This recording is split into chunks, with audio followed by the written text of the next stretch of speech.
বিসমিল্লাহির রহমানির রহিম।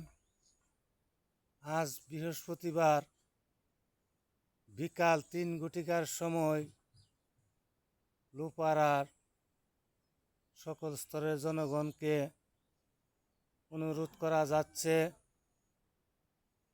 3 ঘটিকার সময় লুপাড়া ঈদগাহ মাঠে উপস্থিত থাকার জন্য।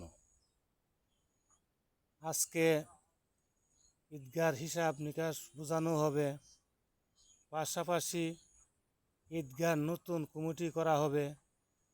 আপনারা সবাই উপস্থিত থাকার জন্য বিনীত অনুরোধ জানাচ্ছি।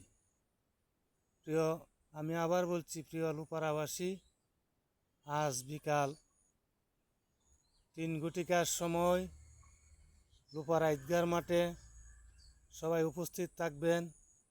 আজকে লুপাড়ার কমিটি গঠন করা হবে ঈদগাহ মাঠে, ঈদগাহ কমিটি, পাশাপাশি হিসাব দেওয়া হবে। আল্লাহ হাফেজ, সবাই ভালো থাকে।